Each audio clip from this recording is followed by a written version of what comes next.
নাটকের রিহার্সালে ভাই আমাকে প্রেমের প্রস্তাব দিল। আমি থমকে গেলাম যখন আমার ভাই অঙ্কুর বলল, নাটকের রিহার্সালে ভাইবোনের সিন করতে করতে বুঝতে পারছি অভিনয় আর বাস্তবতার মাঝে সীমানা মুছে যাচ্ছে। শেষ রিহার্সালের দিন তুই কানে কানে বললি, এই নাটকের মতো আমাদের সম্পর্কও কি বদলাতে পারে। আমি তোর আঙুল ধরে বললাম, আমি তোকে সারা জীবন প্রেম করতে চাই, বিয়ে করতে চাই, ভাই হয়ে নয়, তোর স্বামী হয়ে। আমাদের পাড়ার ক্লাবে একটি নাটক হবে, আমি আর আমার ভাই অঙ্কুর দুজনেই সেখানে অভিনয় করি। এবারের নাটকে আমরা ভাইবোনের ভূমিকায় অভিনয় করছি। নাটকে আমার চরিত্রটি ভাইয়ের প্রতি অত্যাধিক আসক্ত এক বোন, যে ভাইয়ের কাছে থেকে কখনই দূরে যেতে চায় না। রিহার্সালে আমাদের এমন কিছু সিন করতে হতো যেখানে আমাদের ভাব ভালোবাসা দেখাতে হতো। শেষ রিহার্সালের দিন একটি সিনে আমি অঙ্কুরের কানে কানে বলেছিলাম, এই নাটকের মতো আমাদের সম্পর্কও কি বদলাতে পারে। এটি ছিল নাটকের ডায়ালগ। কিন্তু ডায়ালগ শেষ হওয়ার পরেও অঙ্কুর আমার হাত ধরে রেখেছিল, আমার আঙুল ধরে থেকেছিল। তারপর সে আমার কানে কানে যা বলল তাতে আমি স্তব্ধ হয়ে গেলাম। অঙ্কুর, এসব কি বলছিস? আমি চেঁচিয়ে উঠলাম। তুই কি নাটকের লাইন বলছিস নাকি নিজের কথা? আমি সত্যি বলছি অন্বিতা। অঙ্কুর আমার দিকে তাকাল। এই নাটকের রিহার্সাল করতে করতে আমি বুঝতে পেরেছি যে আমি তোকে কতটা ভালোবাসি, শুধু বোন হিসেবে নয়, অন্যভাবে গু। অঙ্কুর, তুই পাগল হয়ে গেছিস। আমি তার হাত ঝেড়ে ফেললাম। আমরা ভাইবোন। আমাদের একই রক্ত। এই গল্পটি সম্পূর্ণ শুনলে আপনাদের পানি অটোমেটিক বের হয়ে যাবে, সো যত দ্রুত সম্ভব হাতের কাছে টিস্যু নিয়ে বসে পড়ো। বিছানার চাদর যেন নষ্ট না হয় সেটা সম্পূর্ণ খেয়াল রাখার অনুরোধ জানিয়ে গল্পটি এখন শুরু করব। তার আগে সর্বশেষ অনুরোধ, দয়া করে এমন পানি বের করার গল্প নিয়মিত শুনতে আমাদের চ্যানেলটি সকলেই সাবস্ক্রাইব করুন। ধন্যবাদ। হ্যালো বন্ধুরা, আমার নাম শ্রাবন্তী রায়। আমার বয়স ৪২ বছর। আমার স্বামীর নাম অনিন্দ রায়, বয়স ৪৫ বছর।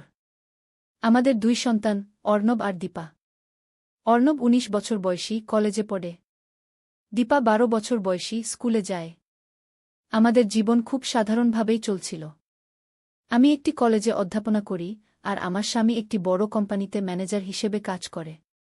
আমাদের ছেলেমেয়েরা ভালো ছাত্র, তাদের নিয়ে আমাদের কোনো চিন্তা নেই। সবকিছু স্বাভাবিক ছিল যতক্ষণ না সেই অদ্ভুত, রহস্যময় চিঠিটা আমার হাতে এসে পৌঁছায়। এক সন্ধ্যায় আমি কলেজ থেকে ফিরে এসে দেখি, আমাদের বাড়ির পোস্টবক্সে একটি খাম।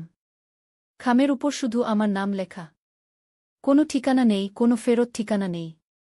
খামটি হালকা বেগুনি রঙের, আর তাতে একটি সুন্দর হস্তাক্ষরে আমার নাম লেখা, শ্রাবন্তী রায়। আমি খামটি খুলে দেখি, ভেতরে একটি কাগজ। কাগজে লেখা, প্রিয় শ্রাবন্তী, আমি জানি তুমি আমাকে চিনবে না। কিন্তু আমি তোমাকে চিনি। আমি তোমার পরিবারকে চিনি। আমি জানি তোমার স্বামী অনিন্দ প্রতিদিন সকাল ৭টায় অফিস যায়। আমি জানি তোমার ছেলে অর্ণব কলেজে যায় সকাল ৮টায়। আমি জানি তোমার মেয়ে দীপা স্কুলে যায় সকাল ৭:৩০টায়। আমি জানি তুমি কলেজে যাও সকাল ৯টায়। আমি তোমাদের বহুদিন ধরে দেখছি। তোমাদের বাড়ির ভেতরে কি হয় আমি সবই জানি। তোমরা কি জানো অর্ণবের ঘরে কে আসে যখন বাড়িতে কেউ থাকে না? তোমরা কি জানো দীপার ঘরের জানালা দিয়ে কে উকি দেয় প্রতি রাতে? আমি তোমাদের অনেক কিছু দেখিয়ে দিতে পারি। কিন্তু তার আগে তোমাকে একটি কাজ করতে হবে। আগামীকাল রাত ঠিক ১২টায় তোমার বাড়ির পেছনের দরজা খুলে রাখবে। আমি আসব। তোমাকে একটি জিনিস দেখাব। তুমি অবাক হয়ে যাবে। একজন বন্ধু।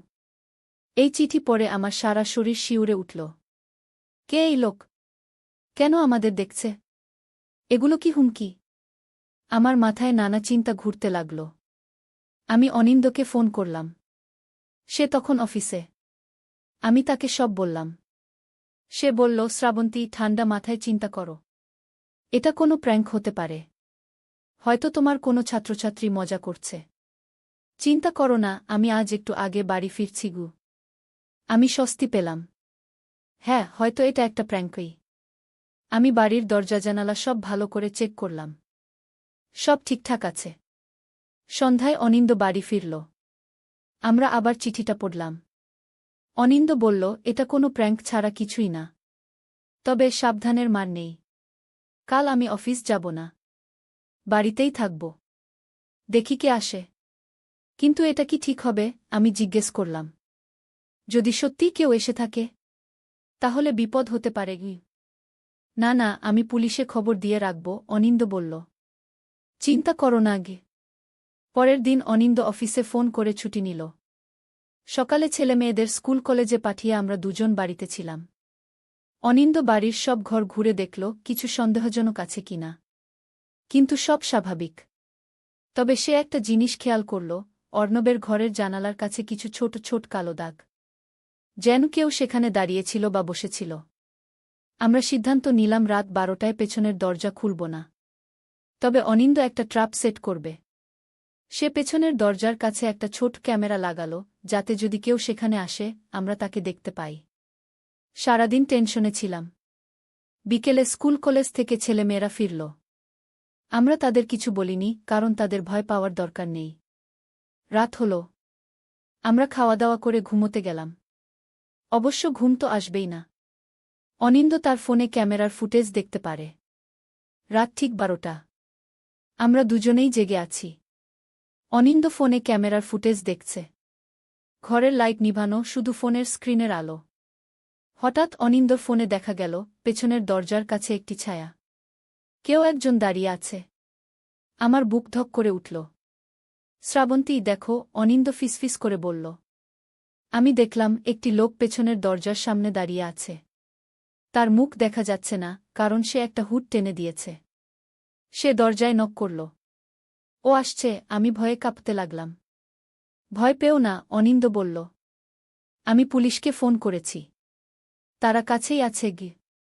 হঠাৎ আমাদের ঘরের দরজা খুলে গেল। আমরা চমকে উঠলাম।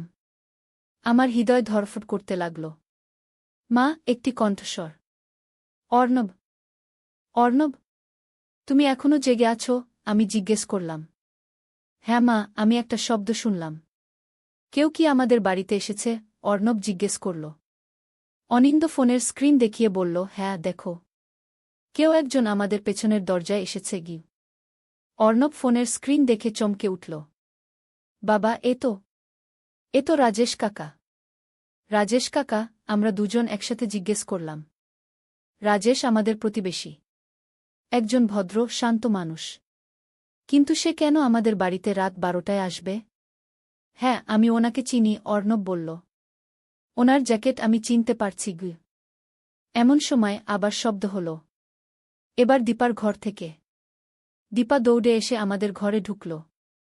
মা, বাবা, আমার জানালায় কেউ আছে। আমি দেখেছি। আমরা সবাই দীপার ঘরে ছুটে গেলাম। দীপার ঘরের জানালা দিয়ে বাইরে দেখা যায়। আমরা দেখলাম আমাদের বাড়ির পেছনের দিকে আরও দুজন লোক দাঁড়িয়ে আছে। তারা কারা? হঠাৎ বাইরে পুলিশের সাইরেনের শব্দ। পুলিশ এসে গেছে। আমরা সবাই নিচে নামলাম। পুলিশ ইতিমধ্যে রাজেশকে ধরে ফেলেছে। তারা বাড়ির পেছন দিকে গিয়ে আরও দুজনকে ধরল। একজন ছিল রাজেশের ছেলে অরুণ, আর অন্যজন ছিল আমাদের পাড়ারই এক যুবক, সমীর। পুলিশ তাদের জিজ্ঞাসাবাদ করতে লাগল।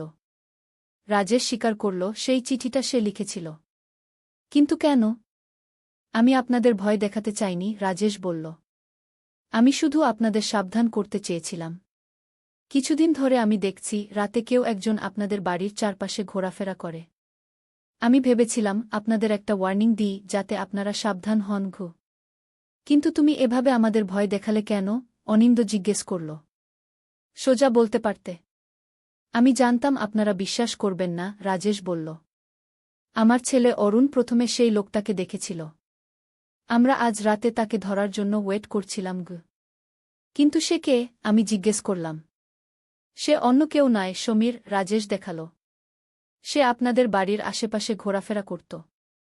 আমার ছেলে তাকে কয়েকবার দেখেছে। আজ আমরা তাকে ধরতে এসেছিলাম গো। পুলিশ সমীরকে জিজ্ঞাসাবাদ করল। সে প্রথমে কিছু বলতে চাইছিল না, কিন্তু পরে সে স্বীকার করল সে আমাদের বাড়ির চারপাশে ঘুরত। কিন্তু কেন? পুলিশ অফিসার জিজ্ঞেস করলেন। সমীর নিচু গলায় বলল, আমি দীপাকে পছন্দ করি। আমি তাকে দেখতে আসতাম গু। কি? আমি চিৎকার করে উঠলাম। দীপা মাত্র 12 বছরের একটা বাচ্চা মেয়ে। তুমি কি পাগল? হ্যাঁ মা, ও আমাকে ফলো করত, দীপা বলল। আমি ওকে দেখেছি। আমি ভয় পেয়ে তোমাকে বলিনি গি। পুলিশ সমীরকে গ্রেফতার করল। সে আমাদের বাড়ি স্টক করছিল, যা একটি অপরাধ। রাজেশ এবং অরুণকে ছেড়ে দেওয়া হল। তারা সত্যিই আমাদের সাহায্য করতে চেয়েছিল। রাজেশ অপযোগী করল, আমি দুঃখিত। আমি আপনাদের ভয় দেখিয়েছি। কিন্তু আমার কাছে এটাই একমাত্র উপায় মনে হয়েছিল আপনাদের সাবধান করার।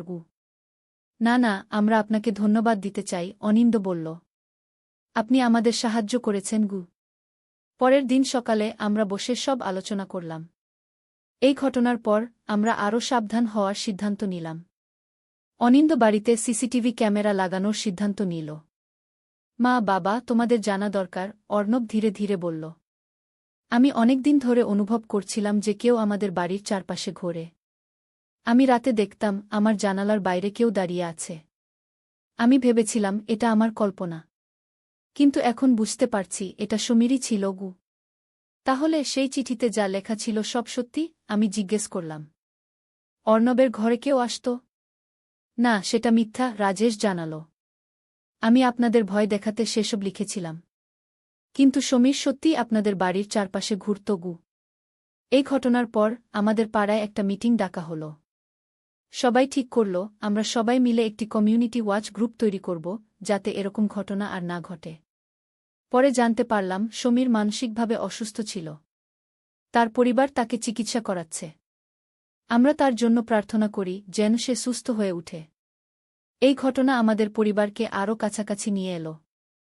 আমরা বুঝলাম পরিবারের মধ্যে যোগাযোগ কত জরুরি। দীপা এখন আমাদের সব কিছু বলে। অর্ণব তার ভয় ও সন্দেহগুলো শেয়ার করে। অনিন্দ এবং আমি আরও খোলামেলা কথা বলি। কিন্তু এই ঘটনার পরেও আমার মনে হতো কিছু একটা ঠিক নেই। রাতে ঘুমাতে গিয়ে আমি মাঝে মাঝে অদ্ভুত শব্দ শুনতাম। মনে হতো কেউ আমাদের বাড়ির ছাদে হাঁটছে। একদিন রাতে আমি আবার সেই শব্দ শুনলাম। আমি অনিন্দকে ডাকলাম। আমরা দুজন একসাথে ছাদে উঠলাম। এবং তখনই আমরা সেটা দেখলাম, একটি আলো। আকাশে নয়, আমাদের পাশের বাড়ির ছাদে। কেউ একজন সেখানে একটি টর্চ জ্বালিয়ে আমাদের বাড়ির দিকে তাকিয়ে আছে। আমরা দেখলাম সে রাজেশ, আমাদের প্রতিবেশী, যে আমাদের সাহায্য করেছিল। এবার আমরা সরাসরি পুলিশে ফোন করলাম।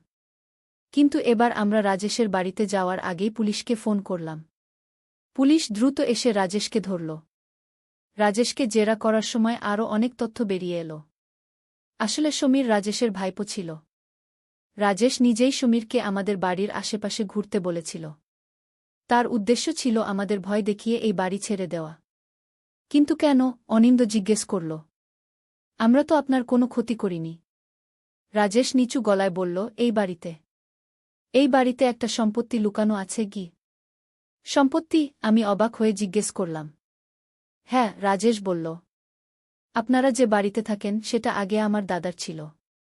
তিনি মারা যাওয়ার আগে আমাকে বলেছিলেন তিনি এই বাড়ির ভিত্তিতে একটা হীরের হার লুকিয়ে রেখেছেন। এটা অনেক দামি হার। আমি চেয়েছিলাম আপনারা ভয় পেয়ে বাড়ি ছেড়ে দিন, তাহলে আমি সেটা খুঁজে বের করতে পারতাম।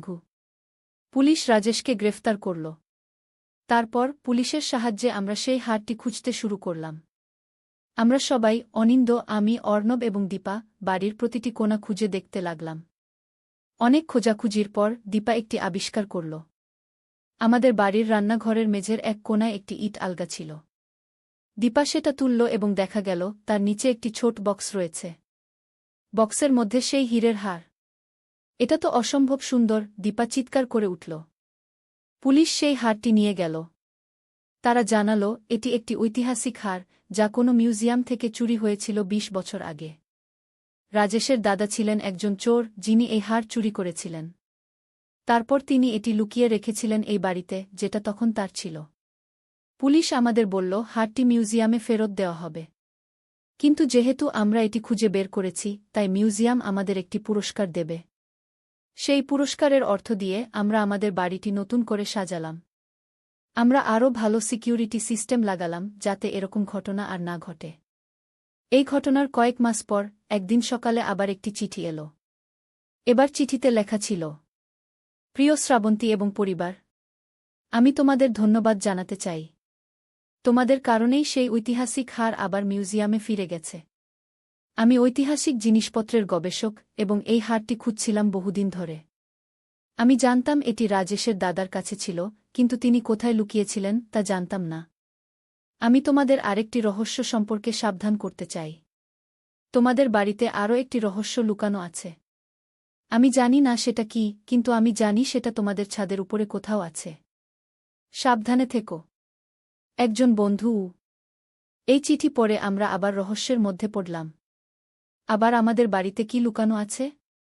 এবার আমরা পুলিশের সাহায্য নিয়ে আমাদের ছাদ খুঁজে দেখলাম। এবার আমরা যা আবিষ্কার করলাম তা আমাদের সবাইকে অবাক করে দিল। ছাদের একপাশে একটি ছোট্ট লুকানো দরজা ছিল। সেই দরজা খুলে আমরা দেখলাম ভেতরে একটি সিঁড়ি উপরে উঠে গেছে। সিঁড়ি বেয়ে উপরে উঠে আমরা দেখলাম সেখানে একটি ছোট ঘর। ঘরটি খুব পুরনো, ধুলো ভরা। ঘরের মধ্যে একটি টেবিল, একটি চেয়ার এবং অনেকগুলো বই। বইগুলো খুলে দেখলাম সেগুলো সব দিনলিপি। রাজেশের দাদার দিনলিপি। সেখানে তিনি লিখেছিলেন কিভাবে তিনি অনেক মূল্যবান জিনিস চুরি করেছিলেন, কোথায় সেগুলো লুকিয়ে রেখেছিলেন। পুলিশ সেই দিনলিপিগুলো নিয়ে গেল। তারা বলল এগুলো তাদের অনেক পুরনো চুরির কেস সলভ করতে সাহায্য করবে। এর কয়েক সপ্তাহ পর আমরা জানতে পারলাম সেই দিনলিপির মাধ্যমে পুলিশ আরও 5টি চুরি হওয়া ঐতিহাসিক জিনিস উদ্ধার করেছে। এবার মিউজিয়াম আমাদের আরও বড় একটি পুরস্কার দিল। এইভাবে একটি রহস্যময় চিঠি থেকে শুরু হয়ে আমাদের জীবন একটি রোমাঞ্চকর অ্যাডভেঞ্চারে পরিণত হল। এখন আমাদের পাড়ার সবাই আমাদের চেনে, সেই পরিবার যারা ঐতিহাসিক হার খুঁজে পেয়েছিল। আমরা এখন আমাদের নতুন জীবন উপভোগ করছি। তবে মাঝে মাঝে রাতে আমি ভাবি আমাদের বাড়িতে আরও কত রহস্য লুকিয়ে আছে। গল্প শেষ। এই ছিল আমার গল্প, যা আপনাদের জন্য বিশেষভাবে লেখা হয়েছে। আশা করি আপনারা উপভোগ করেছেন। আপনাদের যদি এই ধরনের আরও গল্প শুনতে ভালো লাগে তাহলে অবশ্যই আমাদের চ্যানেলটি সাবস্ক্রাইব করুন। ধন্যবাদ সবাইকে।